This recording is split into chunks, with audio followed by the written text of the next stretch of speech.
The conversation with Alan McFarlane. I'm glad to be here and glad to have you along. Uh, as you can see, I'm operating from my backyard, my deck at the back of my house in beautiful North Minneapolis. It's cool because it's so hot. It's hot today. I'm under a umbrella and I've got some lights to keep the shade back a little bit. But it feels good and it's fun to operate from home, and I'm pleased to be connecting with you. Well, as always, I want to invite you to enjoy this program wherever and however you're connecting. We stream this program live across several platforms. That includes the YouTube channel of Insight News and the YouTube channel of Black Press USA. We're streaming live on Twitter and on Facebook, on 3 platforms on Facebook, and also on LinkedIn. What I want you to do is to support this project, this work, by becoming a subscriber. To subscribe, I want you to go over to the YouTube Insight News MN channel and simply subscribe. It's free, and you support this work. We want to grow our subscriber base. Obviously, our goal is eventually to monetize this by having views and subscribers and just connecting with people locally, globally. You can help be a part of that and tell some people about us. Share, like, and let's keep this thing growing. And I want to, as always, remind you that we join our friends over at Minnesota Department of Health, inviting you to be aware of COVID-19 and to observe the protocols, stay safe, stay healthy, and let's keep each other protected by following COVID-19 protocols. With that, as always, I promise you a robust conversation. Today should be no exception. I'm excited to meet a new person. And, listen, what I do is, this is why this is the best job in the world. I get to meet people that I've never met before, have a personal, private conversation. But the beauty of it is I'm sharing it with 1,000 or 2,000 or 10,000 more people. And so it's an intimate, but what do you say? Intimate, but expanded intimacy. That's how I'm describing it. A way to connect. And I want you to feel like you're leaning into this conversation as well. Oh, here's a background story. When we started doing the conversation, we used to be called the Insight KMOJ Public Policy Forum at Lucille's Kitchen. Lucille's Kitchen was a neighborhood, this is with all due respect, Greasy Spoon, a restaurant, celebrated in North Minneapolis, the kind of place that everybody went to every day. If you got there at 11:30, between that time and maybe 2 o'clock, you would have 5 different meetings. People that you knew would show up, 5 minutes here, 10 minutes there, 5 minutes there. So that kind of community. We started having our staff meetings there, and once a week we'd have a discussion on what the planning would be for our newspaper. We discovered people leaning in. That's where this thought came, leaning in to our conversations. We said, well, look, pull the table up. Let's have a bigger conversation. Over time, it grew to where we took over the whole restaurant, and our meetings became the Insight News KMOJ Public Policy Forum, leaning in. So we're inviting you to lean in now to be part of shaping discussions that have consequence, that have meaning, that reflect our intention, our potential, our desire, our right to be co-authors of futures in which we win. Well, with that, let me invite Janalee Rodriguez into the show. Janalee is a new member of the Children's Theater Company. Hi. I'm Hey, so Janalee. sorry. That's right. I'm so sorry to correct you out. It's Janelli. Janelli. Please correct me. That's fine. That's how informal we are, and appreciate it. So, Janelli Rodriguez is a new member of the CTC Acting Company, beginning with the 2023 and 2024 season.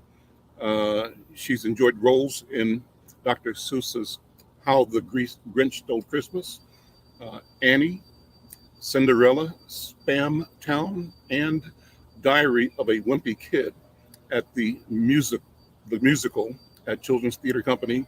He's performed in productions with other organizations in Twin Cities, including Hello Dolly at Theater La Di Da, and Iphigenia at Aulus, 10,000 Things. Other credits include Man of La Mancha, at a Solo Repertory Theater, Nick's Flamingo Grill, and Ghost of Lotte Bravo at Alliance Theater, and Thumbelita and Schoolhouse Rock live at Birmingham Children's Theater. Uh, Janelle, correct me if I'm wrong. Janelle. Like Janelle with an extra E sound at the end. Janelle. Yeah. Holds the BFA from Grinnell University. And I could be saying that wrong as well.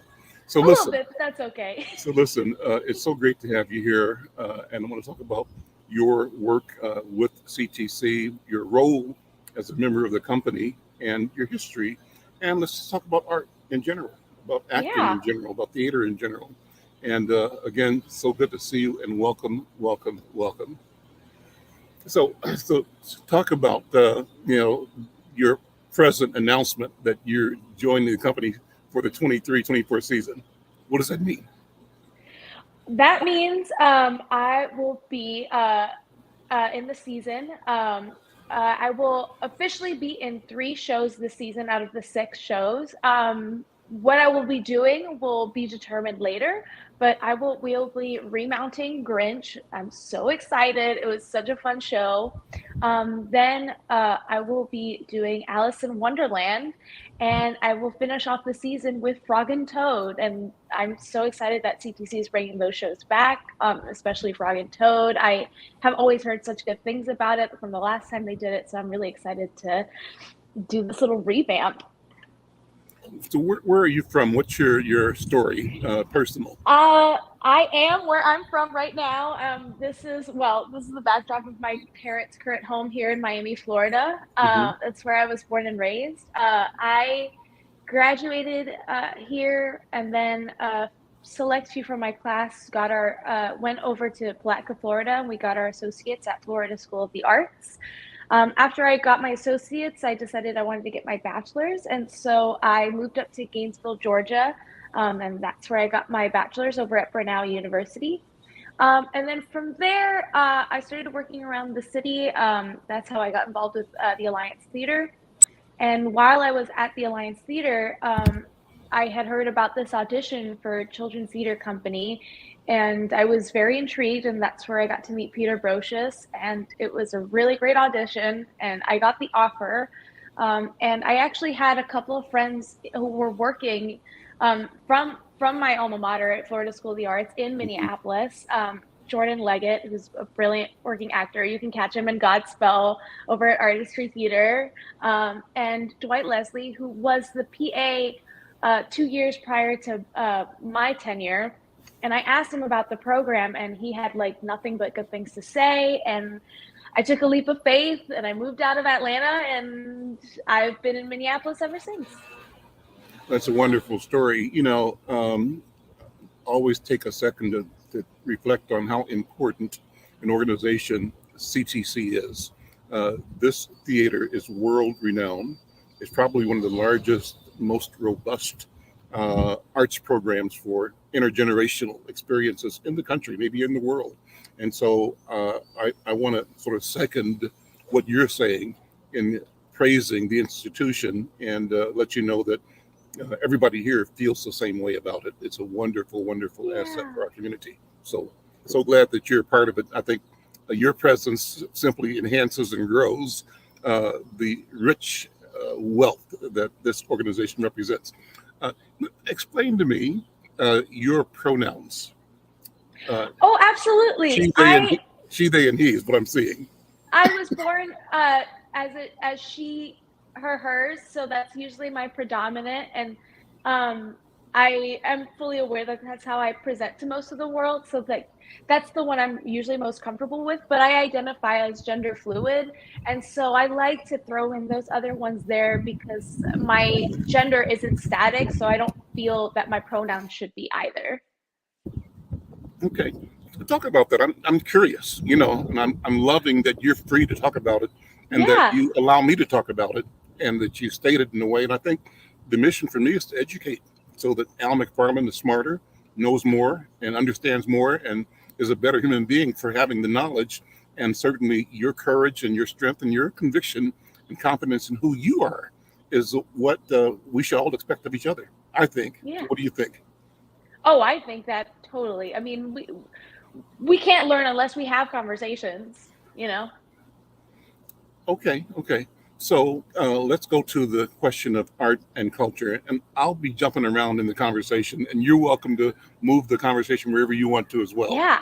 Okay. So I ask people all the time about, uh, what brought you into the theater. When did the flash bulb go off in your head to say, you know what, this is who I am, what I'm going to be doing, or did it happen like that for you?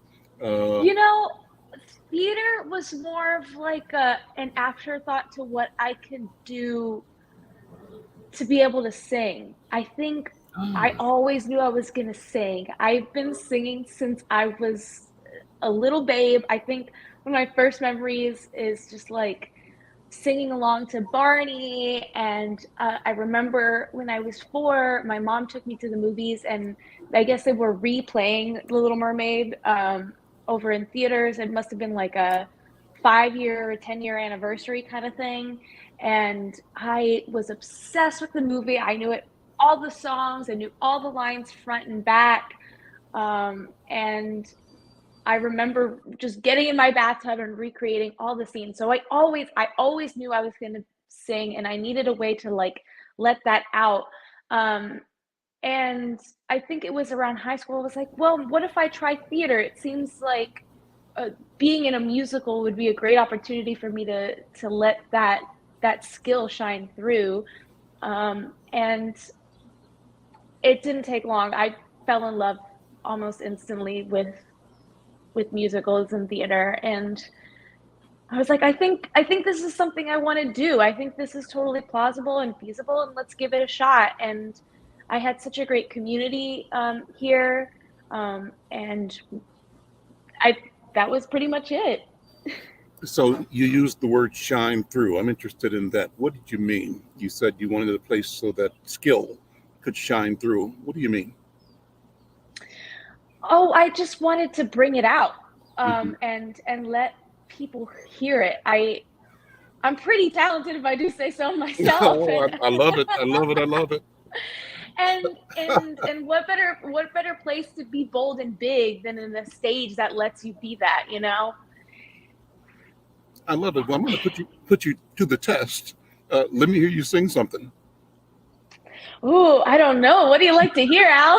Well, what do you sing at home by yourself when you're thinking? What do you think? What do you sing when you? I don't Oh, know. yesterday I had an inkling to sing some Ella Fitzgerald. She's just such a classic, and she's Oh, so sweet. And oh, oh. yeah, Let's hear. Let's hear some Ella. um, there's a somebody I'm longing to see. I hope that he turns out to be someone who watch over me. Just a little something. I love it. I love it, Mia. I was catching. I caught Ella, absolutely, but somewhere in there, I also caught a little of uh, uh, not Sarah. Let's see, Billy. Oh yeah, she's great I caught a too. little Billie Holiday, and Oh a couple of those notes. That's beautiful. And here's where I'm going with the question. I love talking to performers and entertainers, and I'm always interested in knowing what they experience when they're doing what they do. And that's where the question of asking you to follow up on shining through. And the premise of my yeah, question is that uh, the artists I talk to, in a sense, demonstrate, reflect, talk about this transformative experience that they are part of, that they are both delivering something, but the something, well, but they're experiencing it as it's happening. So I mean, they originated on the one hand because it's their voice, their acting, yeah, their presence, but at the same time, something bigger and eternal is happening that they are hmm aware of. Is that a good yeah, question for you? Is that a good observation? Is it a good yeah. question? Yeah. sometimes it's not always the case, especially when there's things that don't click, like maybe a very hefty monologue that you just can't quite remember, or maybe a really big note that always makes you nervous. Sometimes it's really hard to let go. Sometimes you're just so ultra focused on it, um, which is great. We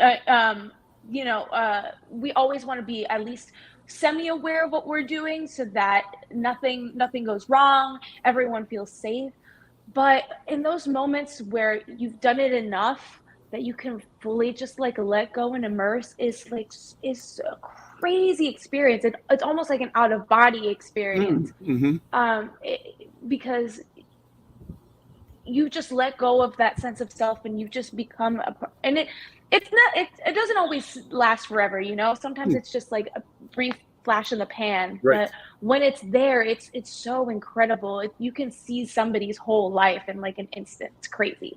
I love that. I love that. And you've described what I see. I call myself an expert witness. I'm in the audience, right? And I become a member of the audience with the desire, the hope to experience those precious moments because I know they exist. And I know that the work of the artist is to be the conduit for something that's eternal.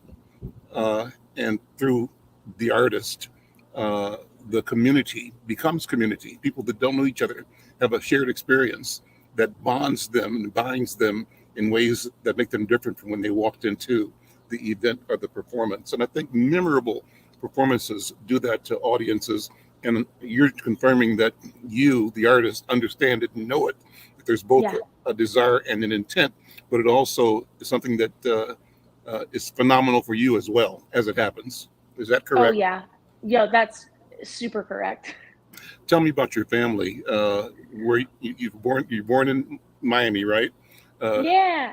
who is the Rodriguez family? What's your history, your heritage, your lineage? Well, I'm first generation American, so I am the child of two immigrants. My mom is from Guatemala, and so are my four half sisters, one of whom just became a resident this past October.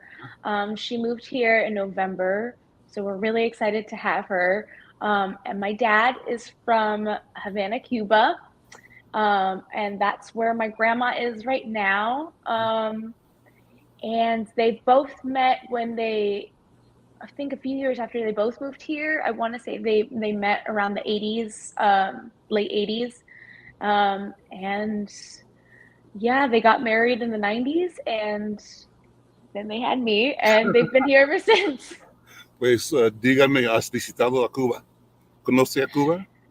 Sí, visité a Cuba este octubre para el cumpleaños de mi abuela, y le canté con la banda de mariachi. Bueno, yo soy medio cubano. Mi padre es de Cuba. Nació en Oriente, un pueblo que se llama San Luis, cerca de Santiago de Cuba. No he visitado a Cuba, pero algún día quiero visitarla. Es bello, un poquito pobre, Claro. dependiendo dónde estás, pero Por, mucha cultura, mucha belleza. bloqueade, right? The blockade, right? Por eso. That's all I'm going to say about that. I know that's right.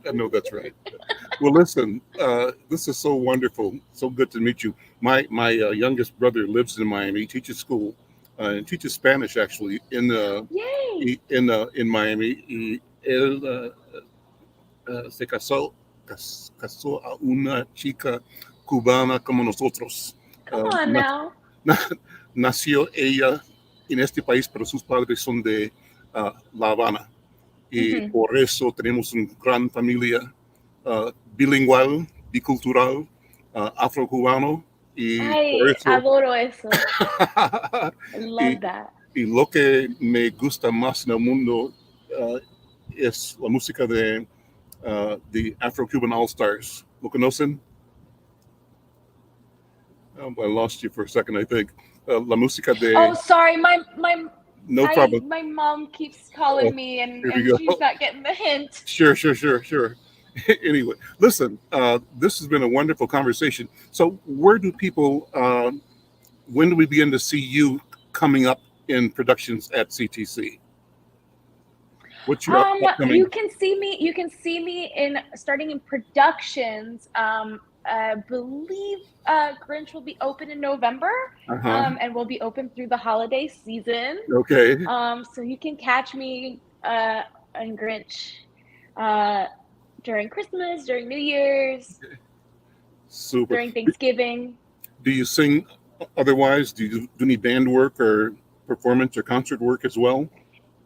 You know, I think that would be my next goal. I really that and voice acting are two of my major goals. Just do some of my own music Mhm. and just like be out there would be fantastic. But we'll see what the future holds. Okay. Well, listen, I have so enjoyed meeting you, and thank you for just sharing your energy, your spirit, and your words, your thoughts.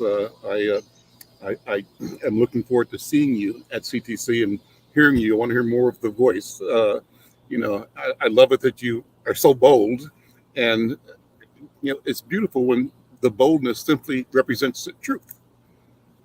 You said you're good, and guess what? You're good. Well, That's I a real, wouldn't lie you out. I know you wouldn't, and you did not, and you Yo have no not. soy mentirosa. Ah, claro. Mucho gusto en conocerle. Favor de decir hello to Peter Mucho Brocius. gusto. Yeah, y cuando viene al Twin Cities, debemos almorzar. Por supuesto. Okay, bueno. Thank you so much, Thank you, Al. I and we'll see you appreciate next you. time. Take care. Alrighty. Bye. Well, bye. What a wonderful conversation. So I was saying to my new friend, that my dad is from Cuba, and that I present myself as Afro-Cuban or half-Cuban. He was born in a place called San Luis, which is in the province of Oriente, the city Santiago de Cuba. And I said that I haven't been to Cuba yet, but I intend to. That's one of my bucket list items, to spend time on the island. And I have relatives still remaining in Cuba. And they were there as part of the wave of Jamaicans that went to Cuba at the turn of the century they were farmers in Jamaica looking for better opportunity. It turned out not to find it. They stayed a number of years. All of my uncles and aunts, except for the youngest, were born in Cuba. I grew up as Cuban youth, but then the family moved back to Jamaica, and then from Jamaica in time to this country and to England. That's where we are right now. Listen, let's keep going with the program. I'm glad to see my friend David McGee is here. David McGee and I are working together. He is a customer of mine, but also as a friend and as a companion in the community, as a leader in the community, trying to address the question of wealth creation for our people. His organization is called Build Wealth Minnesota. And if you're watching our paper, as you watch our paper, you'll see full page ads every week for the balance of the year, inviting people to join and support and benefit from his idea of getting 9,000 people into equity positions. David, good afternoon. Welcome to the conversation. How are you doing? Well, good afternoon. How are you, Al? Good afternoon. Take a minute and give people Build Wealth 101, please.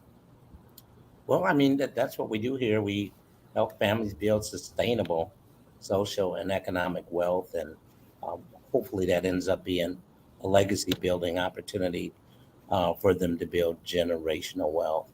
A lot of that is done through some really comprehensive education, teaching people about systems, good and bad. A lot of us, we work with people from all over the world, but we have been really effectively and aggressively working for people of color and specifically African Americans, unapologetically, to really try to um, forge and bridge the wealth gap here in the state of Minnesota, which is has some of the worst disparities in the country. And so, Let's talk about that, because people don't believe that. On the one, they believe it, they don't know it, but they're not as familiar with the language, the data, and everything you're saying is based on data. This is the fact. a lot of people are dismissive about the lack of wealth in our community. On the one hand, blaming it on our unwillingness, our unreadiness, but never on the lack of access to capital and opportunity, and seldom the lack of access to knowledge and training and information that allows a person, a family, to navigate the financial world in order to be intentional in building wealth. And we all know that the main tool for wealth building in this country is real estate, owning a home. And so talk about what the lay of the land has been in Minnesota. This is really a story that we should all be ashamed of. I'd say Minnesota has been one of the worst. I mean, if you look at the history of the nation, really, Minnesota's just behind in terms of kind of coming to the surface. As a nation, I think home ownerships for Black families is like at 42%, but Minnesota is at 25%, and actually that gap has been widening.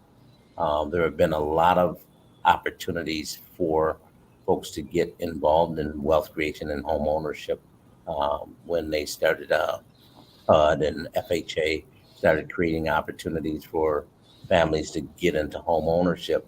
Minnesota has always been on the lower end of the threshold about bringing that information to these communities. As a matter of fact, created different deed restrictions and redlining, where they put a line around communities to kind of keep lenders from lending to Black families in order to expand the opportunity for Black families. That went on for a number of years. And as the country started closing the disparity gap and it got to 42%, Minnesota has been going the other way. As a matter of fact, at one time in the early 70s, home ownership rates for Black families were up 50%. It's actually down 25. It's going the wrong way here in Minnesota, and for a number of different reasons. As you said earlier, you can't blame that on a family's unwillingness to participate in capitalism or not participate in the possibility of home ownership when access to capital has been elusive. Underwriting criteria, underwriting is the guidelines under which to provide a person approval for a loan. Those guidelines have stayed the same for nearly 80, 90 years. A lot of Black families weren't even buying houses 80, 90 years ago. And so they haven't changed a lot of the guidelines to fit the culture. If you have families that have been preyed upon and using high cost financial products and services, then you have to take into consideration some of the damage that's done in terms of those families having equity, having any kind of down payment, picking the right tools. Some of those bad products got people into marginal credit that was caused by some of those earlier products that their families have gotten into. Instead of barter systems, they were always in different kinds of credit systems from different types of creditors that kept them behind or paying very exorbitant prices for money and goods and services, which made it difficult. And then not knowing the systems of underwriting and or the systems of lending, how to navigate that. And if underwriters were discriminatory, you'd just be out. You'd be out. Several major banks here at the Twin Cities have footprints, Wells Fargo, US Bank, and some others. Wells Fargo has been number one in providing mortgages across the world, the number one residential mortgage provider around the world. However, here in Minnesota, we have some of the worst disparities. And so I'm an underwriter, and my background is in banking. I have 40 years of banking. I spent 37 years as an underwriter and training underwriters. Just really being able to speak intelligently to that system, that something needs to change. And there are some lenders that are starting to get into special purpose credit opportunities where they're taking a different cultural approach to allowing families to access capital. It's starting to happen now. Well, take a minute and explain how the 9,000 Equities program works. What's the strategy? How do you intend to bring these opportunities to these households in the future going forward? Well, Al, what we did is we had some data, as you mentioned earlier. We found some really recent data working with Prosperity Now, and we said, well, I've been working on it since 2005, addressing disparities, and we're doing a great job over here at Build Minnesota. I think we've gotten over 5,000 Black families in home ownership, but the gap was widening. We're like, how could the gap be widening if we're doing our part? And that means a few of our partners and our friends and our stakeholders are not. Mm-hmm. So we tried, what would it take for us to move the dial by 15% the other way over a 7-year period? Is that possible? So we started looking at opportunities to do that, and not just talk about it, but be about it, and found a way to map that out, how we do it. And so the number came out to be about 20. If we were able to close the disparity gap by 15%, it would take us just under 9,000 Black families in home ownership. It'll be about 29,000. If we got 29,000 Black families in home ownership, there wouldn't be a disparity gap. Okay. But we were just going to go for the 9. And we found all the right partners to get this started. And we found some folks that have made it their life's work to do this work and to really do it no matter what it is. Even if it was a small loan, all of us had education on our heart about systems. And so we brought a team of partners together, launched in December 2021. And we started down the pathway. And so we've come up with a number of different products. We got a special credit product, special purpose credit. We've got down payment assistance. We got matching savings and education to kind of get people in a position. The 9,000 equities is to get 9,000 families to purchase 9,000 homes, to start 9,000 legacies. So the goal isn't just to get a house. It is to get an opportunity to get these families into a system, as you mentioned earlier, that has historically been the tool to build legacies and generational wealth. And that's the strategy of what we're doing. And we're doing it through a lot of education and really trying to get people prepared to do it. We've been working with multiple generations where we've got the grandmother, the daughter, and the granddaughter.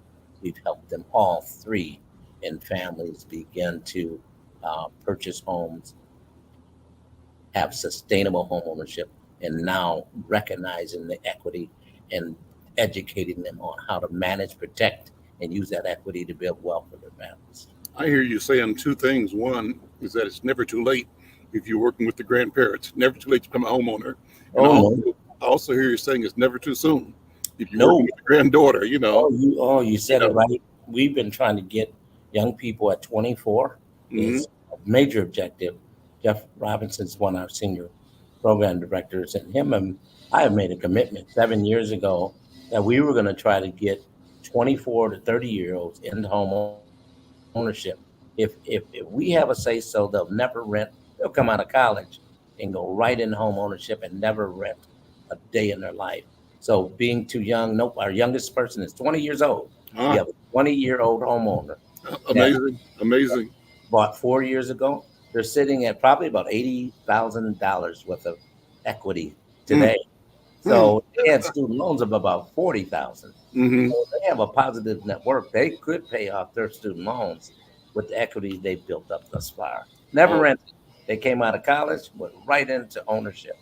And then our oldest family is 73, young lady. She's the first time home buyer in her family, and she's never the first generation in her family to purchase a home. She purchased her home at age 73, ran and got her granddaughter. Got her granddaughter through our program, and her granddaughter is now a homeowner. She went and got her mother. And so it went from grandmother to granddaughter, then to mother. And it's unfortunate that these aren't, I'd love for them to be married couples, and I'd like to see more men involved in this, but it's just so awesome to have 3 generations of families that have never accessed and had this kind of power to build on for the next generation together and be a testimony to our community. And so how do you and what do you teach these individuals and these families? What's the curriculum? And you've gotten that down to a science now. We do. It is in fact We a do. curriculum. It's not just talking to somebody, not just coaching, but there's an actual curriculum that you're operating, a playbook. Yes, we've been doing it for 15 years now. It's called we have the Family Stabilization Plan, and we just now converted it to an online version, and we also put a layer of the Financial Stabilization Plan because we're getting some confusion with some single folks, and I'm not family, and so they wouldn't get engaged because of the name and the title, and so we shifted that around. Mhm. But this Family Stabilization Plan is 10 modules of education. And there's a part that we do in-house where there's cohort model where there's some coaching that goes along with it. And then now the self-paced online version is a model that people can go through and actually there's 10 30-minute modules. And the goal is to teach everybody around social wealth, which is something we don't talk about, but that's relationships. That's critical. It's not always what you know, it's who you know, with your sphere of influence and knowing people. And through slavery and all kinds of other bad systems, we've been isolated and spread out, especially with the pandemic. And so we don't look to other people where there's a lot of power and strength and unity and understanding and having great relationships as opposed to being conditioned not to be a family and conditions not to trust my brother or not to engage with other people. We need one another. So social wealth is a major component of our teaching. Then we get into credit. We get into employment and employment readiness and making sure people are earning what they should be earning and what their value based on their education and their experience, what their value is to the marketplace. Now we got these wonderful tools with Google and Siri. You can just ask, if I got this experience, how much should I make? And it'll come back and say, should make $73,000 a year. Well, we found people, we were doing all this great work, and our average age here was 42, and the average income was 39,000. That's what, and the average family size is 4. That's extreme poverty. Yeah. We weren't going to try to perpetuate poverty. We wanted to educate people that this was a challenge. And so we started working on income and how to access and how to increase your income, employment readiness.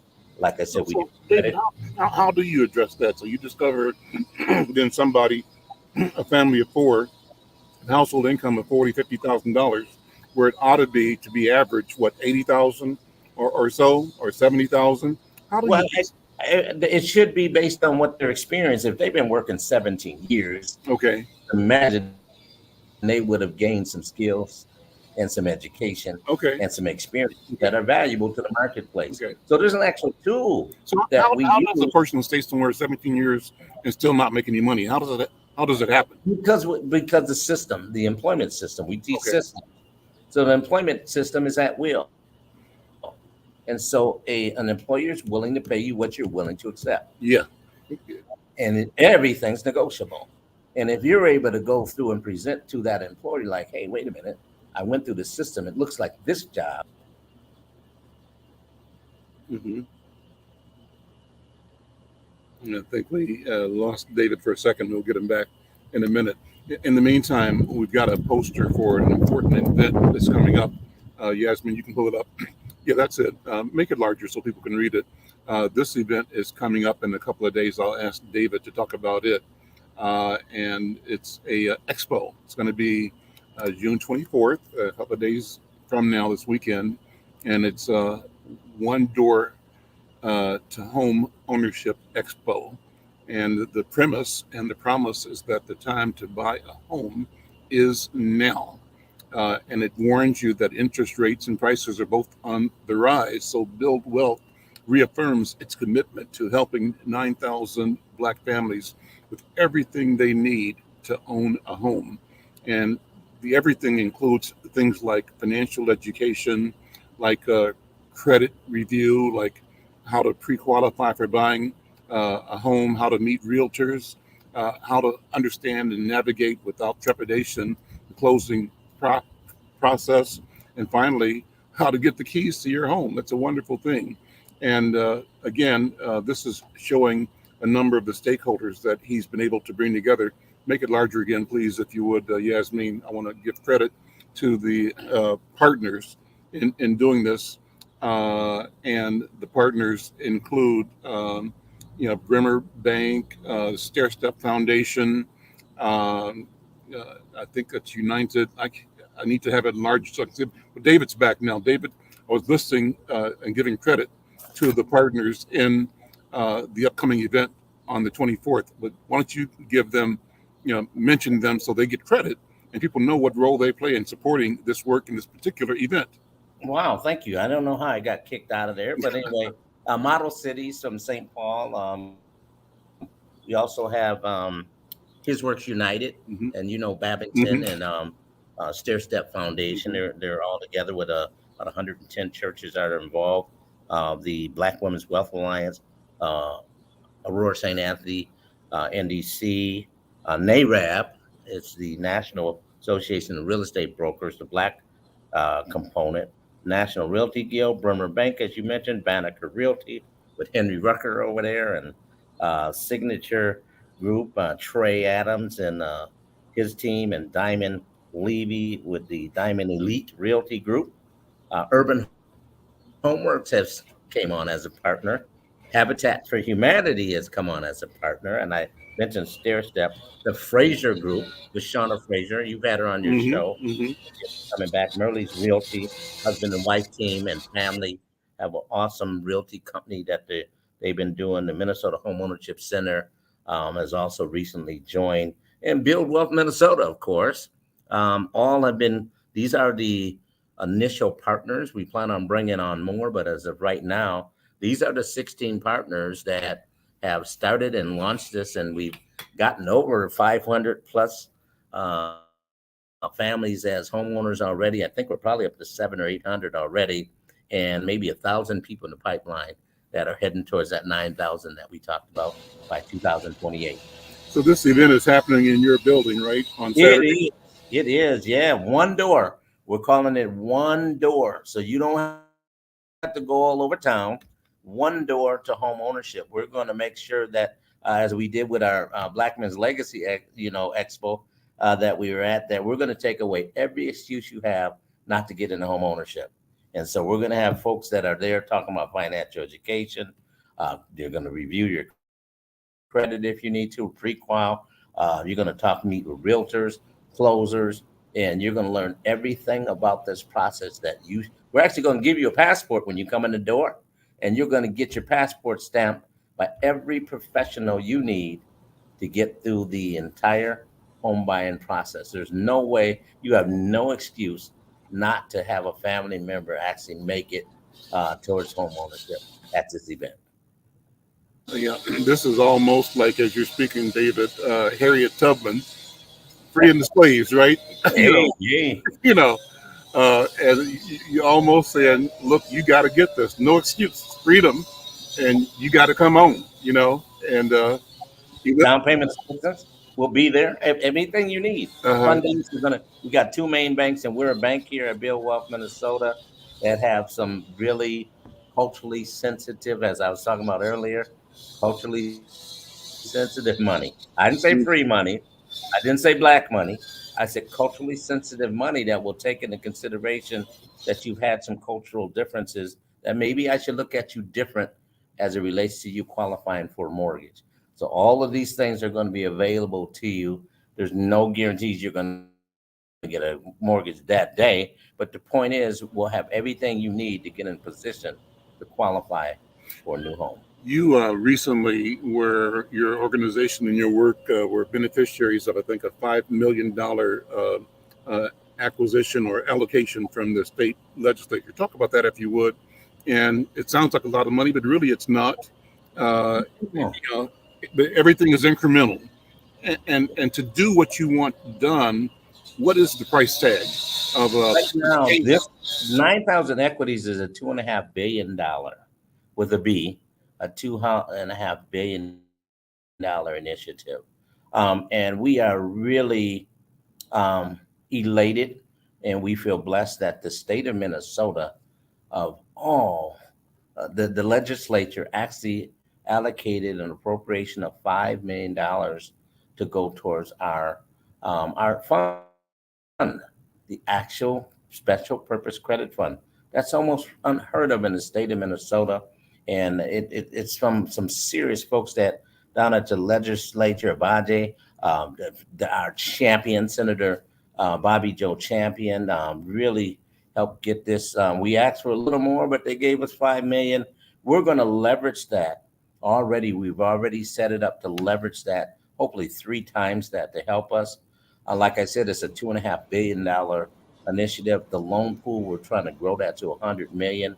We've got some really good supporters. McKnight Foundation jumped in and immediately helped us out. The city of Minneapolis jumped in. The Polad Family Foundation, Family Housing Fund. So a lot of supporters have really, JP Morgan Chase. There's a lot of supporters that you'll meet at this event. You'll know who's been helping us, have stepped up to the plate. The Minneapolis Foundation, so some great stakeholders believe in this thing. So I was a little surprised that the legislature provided this for us. Sometimes it takes 2 or 3 years. They did it on the first year.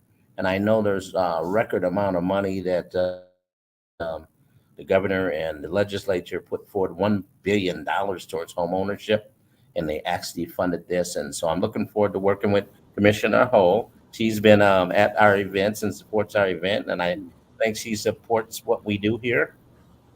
So I'm looking forward to us working together and growing this fund and growing the opportunities for these 9,000 families to get there. I know she is eager to see this disparity gap close. Mm-hmm. We've been a great steward over our resources. We've been working with Minnesota Housing now since, it's been over 18 years almost that we've been working with Minnesota Housing. We got a great relationship with them. This is a newer commissioner, and she's open to see change, and she seems to be really honest and eager. If you've got a great idea and a concept and you know how you really want to get it done, she's going to work with you. That's great. I think that we can't say enough about our legislative leadership, starting with Senator Bobby Joe Champion, and of course Esther Baje here in North Minneapolis, and also our legislator from the northern part of the ward. I'm having a senior moment here. My friend, the Esther's counterpart in District 59 for the Camden neighborhood, but they and other legislators stepped up in a big way. And as you said, a lot of times, Vang, let's see, they and a lot of legislators stepped up in a big way to ensure that significant, investments were being made in our community in ways that, reflected that historically the approach was kind of piecemeal and, token almost, but now they've moved it to another level. Samantha Vang works with Northwest Minneapolis in her district, but there's also Fu Lee. That's who I was trying to think of. So Samantha Vang, Fu Lee, Esther Baje, and of course, great legislators over in St. Paul as well. So yeah, there's been white too. So there's been some folks that have been some white legislators that have stepped up to the plate. Yeah, I know we have been struggling for quite some time with some of the Republican senators, and they came on our side this time and really held up the torch and really believed in where we were going, because you couldn't get this just being partisan. This is a bipartisan support that helped us move this and get this across the finish line. Senator Drahan, he's been in charge for the last several years, and he's been on our side. And I know we've had some struggles, but he hung in there and he supports Senator Champion on a lot of things. And I was just so surprised. He just had nothing but great words to say about Bill Wolf, Minnesota. That's wonderful. And our organization and the effectiveness of our work. And that just goes to say, a lot. I just said that says a lot for us. Let me shift to talk about you personally. I am Dave is so impressed with your own story. You always share a little of it, but I got a few extra minutes here, and I want you to go deep into David McGee, and particularly talk about the training in the early phases of your career that brought you to the work that you are leading right now. I mean, as you started as a young banker, what did you envision your work would be, your life work, your aim would be? And how has that morphed over the years as you gained experience, knowledge, and awareness of both the systems, but also the conditions, the environment that make the system work against our people? Give me a sense of how you have evolved in both understanding and ability to act based on the knowledge that you acquire on your path. Well, I've always wanted to be a banker. I just, as a child, my dad took me to First Bank. It's still downtown with the number one on it, and now U.S. Bank. Took me there, and I was so intrigued. I was probably 5 or 6 So years old. you're a native Minnesotan? Yes, I am. And man, and this white lady started counting. I called him Mr. McGee and started handing him $10 bills. And I was so intrigued. And we sat at her desk and called him Mr. McGee, and began to teach him, tell him about different opportunities. And we then we went across the street, and there was a American National Bank. Mm-hmm. Was the first bank downtown St. Paul that had a drive-through teller. Right, the white building. Yep, Yeah. you know it. Yeah. So Sure, I know the building. Yeah.